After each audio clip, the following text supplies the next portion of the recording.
అందరికీ నమస్కారం అండి. Welcome to my YouTube channel Janasena podcaster. ఇవాళ మన topic social media abuse protection act.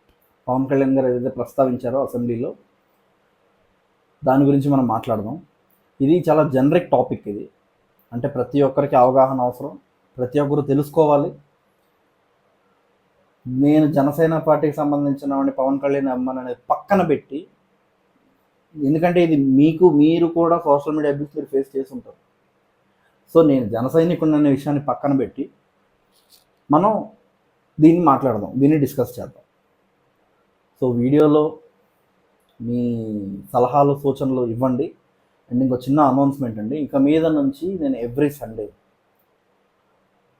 వారం రోజులు వచ్చిన కమెంట్స్లో, ఎందుకంటే చాలామంది ప్రశ్నిస్తున్నారు, నా వీడియోలు చూసి ప్రశ్నిస్తున్నారు, ఇంకొంతమంది తెంగరోళ్ళ మాట్లాడుతున్నారు. సో కొంచెం రోస్ట్ చేద్దాం, మర్యాదపూర్వకంగా మాట్లాడక సమాధానం ఇద్దాం. వీడియోలోకి వెళ్దాం.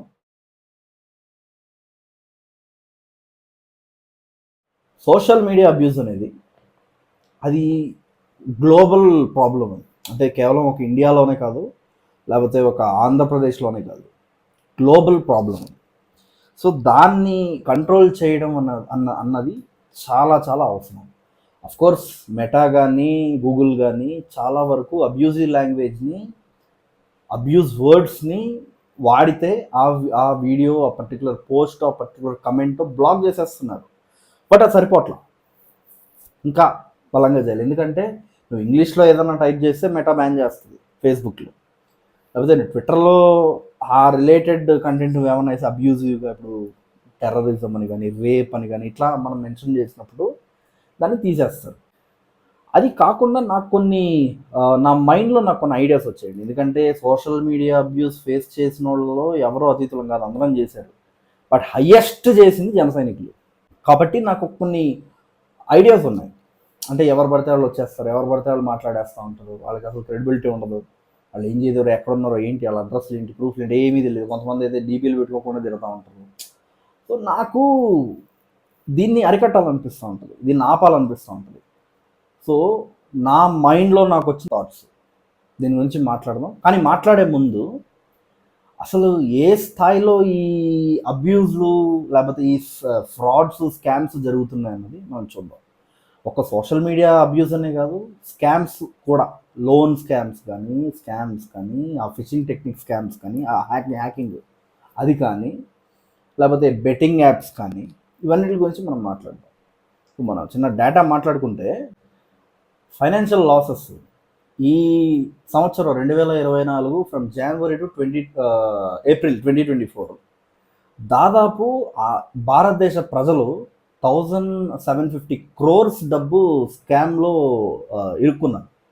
అంటే 1750 crores డబ్బులు స్కామ్స్టర్కి ఇచ్చేసాం మన సెక్యూరిటీ, మన సైబర్ సెక్యూరిటీ స్ట్రాంగ్గా లేనందువల్ల, ఈ యూపీఐ డిజిటల్ ప్లాట్ఫామ్ స్కామ్స్ వల్ల అంటే మన దేశం కేవలం 2021-2023లో దాదాపు 113.7% మనం నష్టపోయాం డబ్బులు, ఎకనామీని స్కామ్స్టర్స్కి ఇచ్చేయడం ద్వారా. తర్వాత మనకి సైబర్ క్రైమ్స్, బులియింగ్ కానీ, ఇట్లా హెరాసింగ్ కానీ, హెయిట్ స్పీచ్ కానీ, మార్ఫ్లు ఇవి ఉంటాయి కదా.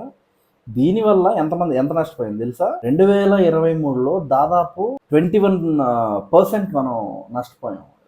ఇండియా టుడేలో వచ్చింది. సో ఎలాంటి పరిస్థితులకు వెళ్ళిపోయి మీకు అర్థమవుతుంది కదా.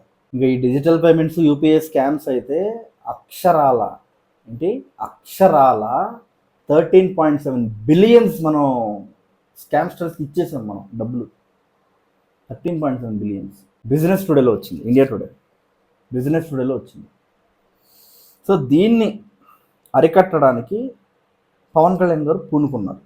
ఆయన కేవలం సోషల్ మీడియా అబ్యూజ్ అని చెప్పారు, కానీ I request him to consider scams also. నాకు కొన్ని రెగ్యులేషన్స్ ఉండాలి సోషల్ మీడియా, కానీ నాకు కొన్ని అనిపించాయి. మ్యాండేటరీ ఐడెంటిటీ వెరిఫికేషన్ అంటే ఏంటంటే అండి, ప్రతి సోషల్ మీడియా యూజర్ బిలో 18 ఉన్న వాళ్ళకి ఇవ్వరు. కాకపోతే తండ్రిదో ఇంకొకరిదో తీసుకొచ్చి ఆధార్ కార్డు అప్లోడ్, నాకు తెలుసు అట్లాంటి కేసులు, అందుకనే చెప్తాను. ఫేస్బుక్లో ఉన్నారు అట్లాంటి వాళ్ళు.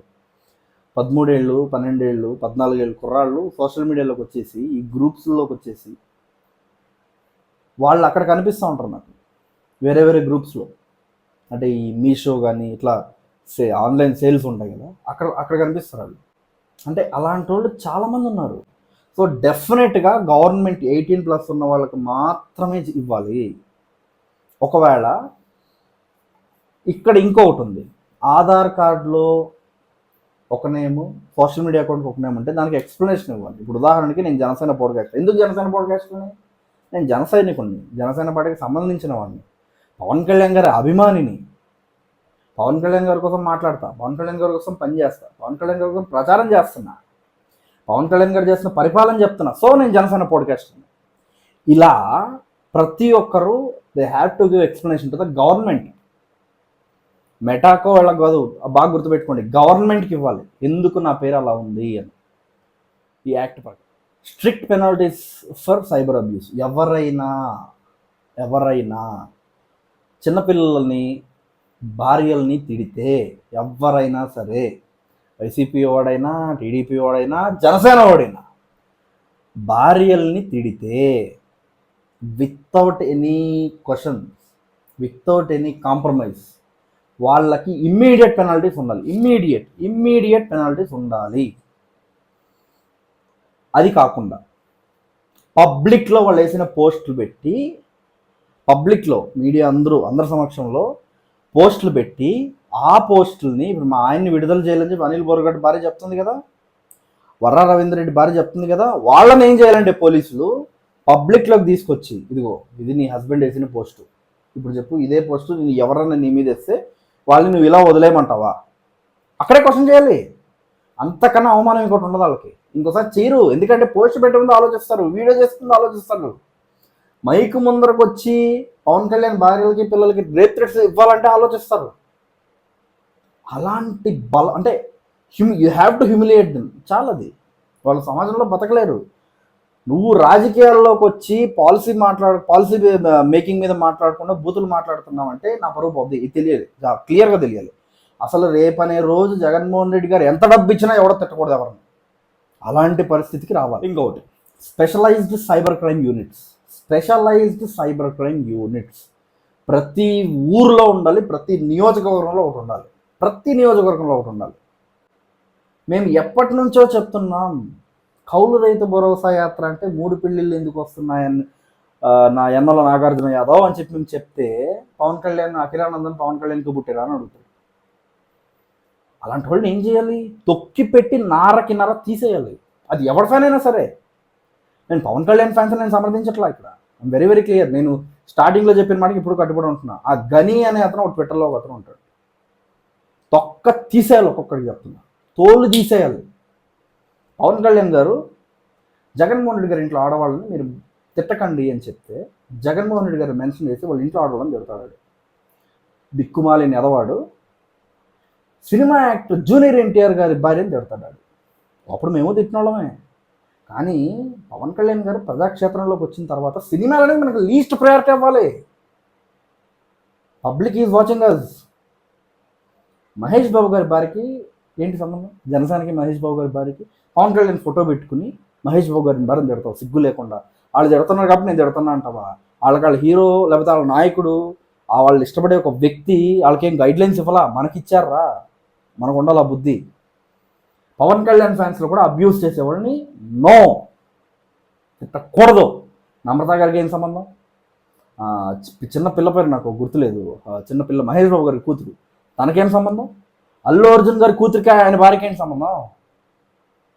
ఎన్టీఆర్ గారి తల్లికి ఆయన భార్యకి ఏంటి సంబంధం? రాజకీయాలు. పవన్ కళ్యాణ్ బొమ్మ పెట్టుకుని నేను తిడతావా అని స్పేస్లోకి వెళ్ళి ఉమ్మేశాను, దిక్కుమాలని అదవా, అయినా మారలా.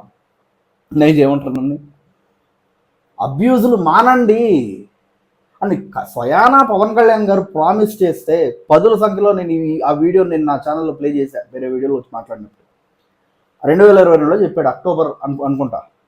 సిగ్గు లేకుండా మళ్ళీ ఈడొచ్చి స్పేస్లో పెడతాడు. ఆడు పవన్ కళ్యాణ్ ఫ్యాన్ ఎట్లా అవుతాడు? ఖచ్చితంగా అవడు. స్పెషలైజ్డ్ సైబర్ క్రైమ్ యూనిట్స్ అంటే అక్కడ టెక్నికల్ టీం ఉండాలి. టెక్నికల్ టీం అంటే block chain technology, artificial intelligence, ఇవి యాక్చువల్గా మెటా గూగుల్లో ఉంటారు వాళ్ళందరూ. బట్ నేనంటుంది ఏంటంటే ఇక్కడ ఉండాలి. అంటే సోషల్ మీడియాని గవర్నమెంట్ మానిటర్ చేయాలి. ఎక్కడైనా అబ్యూస్ కనిపిస్తుందా, మీరు రిపోర్ట్ అంటే మామూలుగా రిపోర్ట్ కొడతారు కదా, ఆ రిపోర్ట్ ఎక్కడికి వెళ్తుంది, మెటాకి వెళ్తుంది లేదా గూగుల్కి వెళ్తుంది. అలా కాదు, ఆ రిపోర్టు స్పెషలైజ్డ్ సైబర్ క్రైమ్ యూనిట్స్కి వెళ్ళాలి. వైఎస్ భారతి గారిని తెచ్చిన గని గారిని ఎత్తుకొని వచ్చేయాలంటే ఆంధ్రప్రదేశ్ పోలీసు వెళ్ళకూడదు. ఇప్పుడు వర్రా రవీందర్ రెడ్డిని వెళ్ళాలంటే, వర్రా రవీంద్ర హైదరాబాద్లో ఉన్నాడు, హైదరాబాద్ నుంచి వర్రా రవీంద్ర రెడ్డిని తీసుకురావాలంటే ఆంధ్రప్రదేశ్ పోలీసులకి ఎందుకండి శ్రమ? ఎంటైర్ ఇండియా, అక్రాస్ ఇండియాలో స్పెషలైజ్డ్ సైబర్ క్రైమ్ యూనిట్స్ ఉంటే వీడు ఈ పరిధిలోనే ఉన్నాడు వాళ్ళకి తెలిసిపోతుంది కదా. టెక్నికల్ టీం ఉంటే పట్టుకొచ్చేయండి. ఎథికల్ హ్యాకర్స్ని పెట్టుకోవాలి. సైబర్ సెక్యూరిటీ మెయింటైన్ చేయాలి. ఎవరైనా ఇప్పుడు ఐఎమ్ ద యూజర్, నేను యూజర్ని, నన్ను నువ్వు తిట్టు, నన్ను టార్గెట్ చేయి, నేను పట్టించుకోను. సెన్సిటివ్గా ఉన్నోళ్ళు పట్టించుకుంటారు, దాన్ని హర్ట్ అవుతారు చాలామంది. నన్ను టార్గెట్ చేయి, నా ఇంట్లో వాళ్ళని టార్గెట్ చేసావు అనుకో, ఇమ్మీడియట్ యాక్షన్ ఉంటుంది నీ మీద. అలాంటి టీం కావాలి. ఎలా ఉండాలంటే కొమరంపల్లిలో పవన్ కళ్యాణ్ గారి టీం ఉంటుంది చూసారా, అలా ఉండాలి. ప్రోయాక్టివ్ మానిటరింగ్ ఆఫ్ ప్లాట్ఫామ్స్ అంటే ఎవడెవడు ఏమేమి మాట్లాడుతున్నాడు అన్నది 100% తెలియాలి. ఎస్పెషలీ పార్టీ వర్కర్స్ డీటెయిల్స్, ఏ పార్టీ వాడైనా సరే ఆడి డేటా గవర్నమెంట్తో, నేను రాజకీయాల గురించి నేను మాట్లాడుతున్నా, నా డేటా ఆంధ్రప్రదేశ్ డీజీపీ గారి దగ్గర ఉండాలి. 100% ఉండాలి. నేనేం మాట్లాడుతున్నానో అది క్రెడిబుల్ ఇన్ఫర్మేషన్ అయి ఉండాలి. నేనేం మాట్లాడుతున్నా దానికి ప్రూఫ్ ఉండాలి. నేను బూతులు మాట్లాడితే నాకు ఇమ్మీడియట్ యాక్షన్ నాకు ఉండాలి. క్రెడిబుల్ ఇన్ఫర్మేషన్ ఉంటే మాత్రమే మాట్లాడాలి. అలాంటి చట్టాన్ని నేను కోరుకుంటున్నాను. తర్వాత సోషల్ మీడియా అబ్యూజ్లు కొంచెం పక్కన పెడితే, ట్యాక్లింగ్ ఫైనాన్షియల్ స్కామ్స్, ఫ్రాడలెన్స్ అంటే ట్విట్టర్లో చూస్తున్నారు ఈ మధ్య. ట్విట్టర్ యూజర్స్కి, ఇన్స్టాగ్రామ్ యూజర్స్ కూడా వస్తుంది. Beware please. మీ ఫ్రెండ్ మీకు ఏదో లింక్, టెలిగ్రామ్లో కూడా వస్తుంది, మీ ఫ్రెండ్ మీకు ఏదో లింక్ పంపిస్తాడు, బాగా తెలిసిన అతను, మీరు దాన్ని క్లిక్ చేస్తారు, డేటా మొత్తం బాయే. మీ బ్యాంక్ డీటెయిల్స్, మీ వాట్సాప్ నంబరు, చాట్లు, మీరు ఈ కస్టమర్ ఐడీలు, పాస్వర్డ్లు, బ్యాంకులు, అకౌంట్లు, ఐఎఫ్ఎస్సి కోడ్లు మొత్తం బాయే. మొత్తం దగ్గర ఉంటుంది. ఫోన్ మెసేజింగ్ కూడా అలాగే వెళ్ళిపోద్ది యాక్సెస్. ఎందుకంటే మీరు ట్విట్టర్లో ఆన్ చేసుకుంటారు కదా, యాక్సెస్ ఇస్తారు, ఇన్స్టాగ్రామ్లో ఆన్ చేస్తారు మెసేజ్, ఎందుకంటే ఏదైనా ఓటీపీనో ఏదైనా వస్తుంది కదా, 2 ఫ్యాక్టర్ అథెంటికేషన్ అని చెప్పి, మొత్తం అతని దగ్గరికి పోతుంది. ఓటీపీ అతను చూసి కొడతాడు, దెబ్బ అయిపోయింది అంతే. నేను పోయిన సంవత్సరం 40,000 కోల్పోయాను అలాగా. ఇప్పుడు తర్వాత జాగ్రత్త పడ్డాను అనుకోండి, అది వేరే విషయం. అలా సో దానికి చాలా స్ట్రిక్ట్ యాక్షన్ ఉండాలి. సో ఈ ఫ్రాడ్స్టర్స్ని ఎలా ఆపగలం మనం? ఫస్ట్ పాయింట్ చెప్పాను, గుర్తు తెచ్చుకోండి. మ్యాండేటరీ ఐడెంటిటీ వెరిఫికేషన్ ద్వారా జరుగుద్ది. ఒకవేళ ఎవరైనా ఐడెంటిటీ వెరిఫికేషన్ చేసుకోకపోతే అతను ఏదైనా లింక్ పంపిస్తే దట్ షుడ్ నెవర్ బీ క్లిక్కేబుల్. దాన్ని క్లిక్ చేయకూడదు. వాట్సాప్ దీన్ని ఫాలో అవుతుంది. కాంటాక్ట్ సేవ్ అవ్వకుండా మీరు ఎవరినన్నా లింక్ పంపిస్తే ఆ లింక్ క్లిక్ అవ్వదు. ఇట్లా కొడితే అది టెక్స్ట్లా ఉంటుంది కానీ అది క్లిక్ అవ్వదు. అలా చేయాలి. ఇది ఎవరు? గవర్నమెంటే ఎన్ఫోర్స్ చేయాలి దీన్ని. Cyber education for everyone. మధ్య పిల్లలు బాగా చదువుకుని తల్లిదండ్రులకి స్మార్ట్ ఫోన్స్ కొనిస్తున్నారు చాలామంది. సో ఏమవుతుందంటే వాళ్ళకి తెలియదు ఏం చేసి ఎక్కడ ఎలా ఉండాలి ఏంటని. సో వాళ్ళు ఏం చేస్తారు, ఏదో లింక్ క్లిక్ చేస్తారు, అకౌంట్లో ఉన్న డబ్బులు మొత్తం పోతాయి. అలా జరిగే చాలా కేసెస్ ఉన్నాయి. అలా వాళ్ళకి తెలీదు, అందుకని క్లిక్ చేస్తారు, వెళ్ళిపోద్ది. సో వాళ్ళని ఎడ్యుకేట్ చేయాలి. Cyber education is very very very very mandatory. Digital literacy చాలా అవసరం మనకి. అది మనం చేయగలిగితేనే ఎంతో కొంత ఫ్రాడ్స్ని ఆపగలుగుతాం. దాదాపు 1,850 కోట్లు అండి 2024 4 నెలల్లో స్కామ్స్టర్స్కి ఇచ్చేసింది మనం. ఆలోచించండి ఒకసారి. తర్వాత సపోర్ట్ సిస్టమ్ ఫర్ విక్టిమ్స్. బాధితులకు వ్యవస్థలు అండగా నిలబడాలి. అంటే for example specialised cyber crime units అనేది చెప్పాను.